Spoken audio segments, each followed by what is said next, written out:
So I did an intro talking about my family being in the business 65 years, me being around a barbershop 65 years, sweeping hair when I was just 5 years old. Now 44 years myself in the business, 95,000 haircuts. But I'm going to do a few of these podcasts, whatever you want to call them. What's a fancy word? The newest thing, most current thing I've done here at 70 years old is I went out to the premier hair show out here at the Anaheim Convention Center on February 1st of 2026. And interesting, full of barbers up on platforms, 2 and 3 up there doing 2 and 3 haircuts simultaneously. Everybody just busy.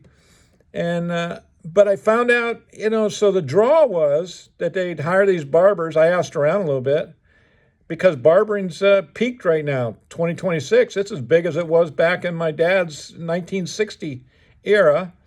And they're pushing these barbers out at 1,000 hours now. I went, it was 1,600, 9 months. But, we're getting pretty saturated in industry. I hear up on social media, a lot of the barbers discussing this, and everybody's fighting for the same customer up and down Tustin Boulevard out here.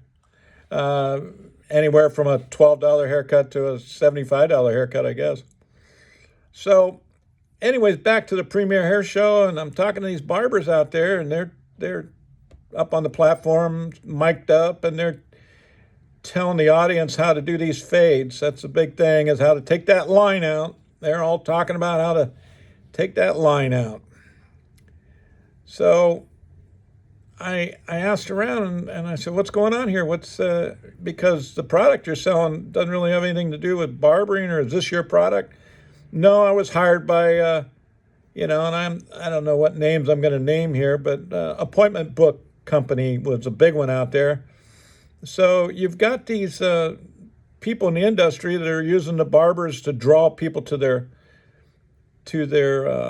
station there, their location, and then they get to sell their goods.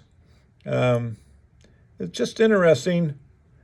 So I guess we were getting some education, the industry. I seen a bunch of gals more gathered around than male barbers. Bunch of gals. So I assume maybe they had cosmetology licenses, but they want to kind of learn about this barber trade. My advice to them is, just do a nice men's haircut. Don't try to get into that double aught or that number 1 fade or whatever. I mean, that's fine, and it's good to learn it.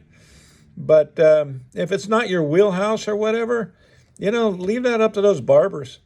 I'm a barber, but I actually leave that stuff up to the barbers. I can do a decent fade, but I just soon do a lady's hair color and cut.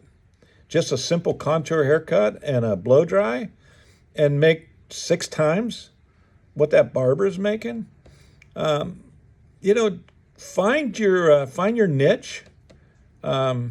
It's nice to know that. It's nice to be out there watching, but don't get too far out of your lane. I guess that would be my advice after the show. Was very interesting. Everybody's, barbering right now. It's a flash in the pan.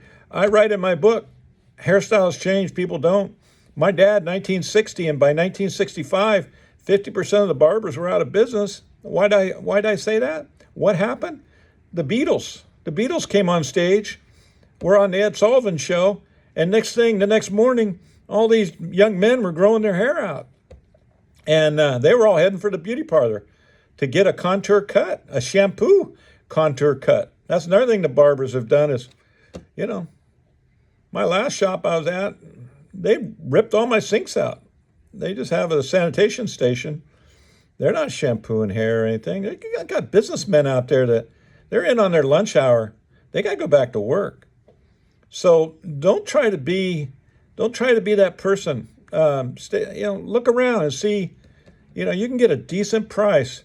Slow it down a little bit and take care of that client, and don't try to be something that you're not. So maybe that's what I'm trying to say here. It's all in my book. It would do you good to really take the 30,000 foot look on what's really out there in the industry. It took me 44 years, and I had to get it down in paper. I had to get it down in a book. I really want to share that with my industry. If I don't do anything else in my career, is to help you guys have the longevity that I've had. I love this business and I love my clients. Get the book. It's on Amazon, or click the link below. And I'm not necessarily peddling books here, peddling truth. I want you to know about your industry. You've got enough talent, just what you're doing. Don't try to be somebody else. Go out there and be yourself. Don't be following the herd.